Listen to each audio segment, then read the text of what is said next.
မင်္ဂလာပါရှင်။ရိုင်းတီတီကွန်ဒိုမီနီယံရဲ့ BD Management တင်က2026ဇွန်လမှာလှုပ်ဆောင်ခဲ့တဲ့လှုပ်ဆောင်ချက်တွေကိုပြပြပေးသွားမှာဖြစ်ပါတယ်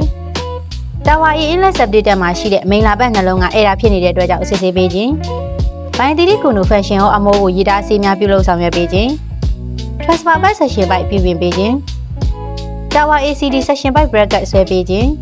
။ရိုင်းတီတီကွန်ဒိုအဝင်ဝမှာရှိတဲ့ရေမြောင်းမုံကျိုးသွားတဲ့အတွက်ကြောင့်အတစ်လဲလဲပေးခြင်း။ Lift များအားလုံးကိုလဆင်စာပေးပြုလုပ်ပေးခြင်း။ Tower ACD Inlet နဲ့ Outlet Subdata များတန်ရှင်းရေးပြုလုပ်ပေးခြင်း Lift နံပါတ်10ဘေးမှာအသုံးပြုတဲ့ Power Supply ကနဲ့ Lift to Safety Device ဖြစ်တဲ့ Limit Switch 6ခုကိုအသစ်တဆင်ပေးခြင်း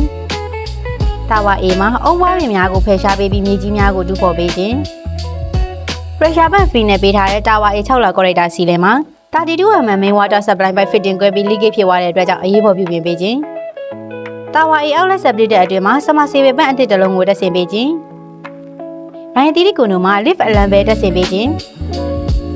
lift များအတွင်းမှာမိချောင်းအသစ်များတက်ဆင်ပေးခြင်းတို့ဖြစ်ပါတယ်ရှင်။ညီမတို့ရိုင်းတီတီကွန်ဒိုရဲ့ဂျွန်လအတွက် maintenance fee ကိုတော့ square feet အလိုက်9200ကနေပြီးတော့35000အထိသတ်မှတ်ကောက်ခံထားပါတယ်ရှင်။ဟုတ်ကဲ့ပါအခုပြပြပေးခဲ့တာကတော့ဂျွန်လအတွင်းမှာ BD Management တင်ရဲ့လှုပ်ဆောင်ချက်တွေပဲဖြစ်ပါတယ်။ဒါဆိုရင်တော့ဇူလိုင်လအတွင်းမှာ BD Management တင်ရဲ့လှုပ်ဆောင်ချက်တွေကိုတော့ညီမကနောက်ထပ်ဗီဒီယိုလေးမှာဆက်ပြီးတော့ပြပြပေးသွားမှာဖြစ်ပါတယ်။